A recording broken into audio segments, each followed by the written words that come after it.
এইভাবে জুলাই জাতীয় সনদ আমরা স্বাক্ষর করেছি, অঙ্গীকারবদ্ধ হয়েছি, জনগণ তার পক্ষে আছে কিনা তখনই হবে জনগণের পক্ষ থেকে এই জুলাই জাতীয় সনদ বাস্তবায়নের জন্য একটা চূড়ান্ত অভিমত এবং সার্বভৌম ক্ষমতার একটা রায়। তো সেই জন্য আমরা বলেছিলাম হ্যাঁ, জুলাই জাতীয় সনদকে পুরোপুরিভাবে যেভাবে আমরা ঐক্যমত্য হয়েছি নোট অফ ডিসেন্ট কিছু কিছু ক্ষেত্রে সেটা বাস্তবায়ন করতে নেক্সট পার্লামেন্টের সমস্ত সংসদ সদস্যগণ বাধ্য থাকবে যদি জনগণ তার পক্ষে রায় দেয়। তো সেই জন্য একই সংসদ নির্বাচনের দিনে একই দিনে আমরা আরেকটা আলাদা ব্যালেটে সেই জুলাই জাতীয় সনদের পক্ষে জনরায়টা নেয়ার জন্য বলেছে, সেটাই রেফারেন্ডাম।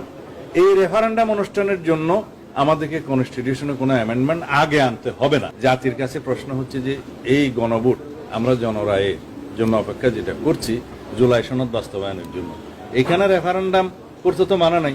সংবিধানে আর কোথাও এগুলো বাদ দিয়ে রেফারেন্ডাম করা যাবে না এমন কোনো তো প্রশ্ন নাই, এমন কোনো বিধান নাই। সেই জনরায়টা তো সার্বভৌম ক্ষমতার একটা রায়, সুতরাং সেটা সবাই মানতে বাধ্য হবে, সংসদ সেটা প্রতিপালন করতে বাধ্য হবে, সমস্ত সংসদ সদস্যগণ সেটা মানতে বাধ্য হবে। এটা একটা আমাদের মনে হয়েছে যে এর মধ্য দিয়ে আমরা এই জুলাই জাতীয় সনদ বাস্তবায়নের জন্য আইনি ভিত্তি প্রতিষ্ঠা করতে পারব এবং এই জনরায়টা হবে চূড়ান্ত। এটা সার্বভৌম ক্ষমতার অধিকারী যারা তারাই রায় দিবে। সুতরাং এই বিষয়ে আমার মনে হয় যে আমরা ঐক্যমত্যে আসতে পারি। গণভোটের রায় বাস্তবায়নের জন্য সংবিধান সংস্কার পরিষদ গঠন করতে হবে মানলাম, আমরা নির্বাচিত হয়েছি সাংবিধানিক ভোটে, কিন্তু আরেকটা আইন হয়েছে গণভোটের জন্য। এটা আমরাও প্রস্তাব করেছিলাম, যেহেতু আইনি ভিত্তি চেয়েছেন সবাই জুলাই জাতীয় সনদের, যে জনগণ কি বলে আমরা দেখি।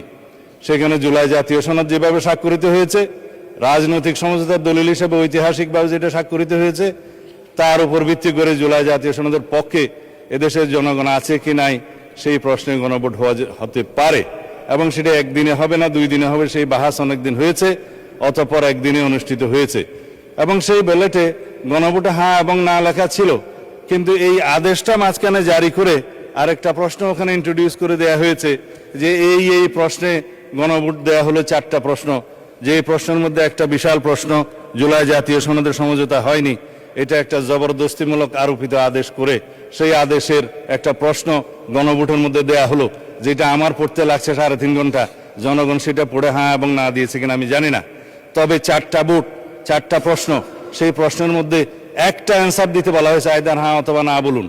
কিন্তু 4টা ভোটে তো 4টা প্রশ্ন থাকা উচিত ছিল যে আমরা কোন কোন প্রশ্নে হ্যাঁ বলবো, কোন কোন প্রশ্নে না বলবো, সেই অপশনও ছিল না।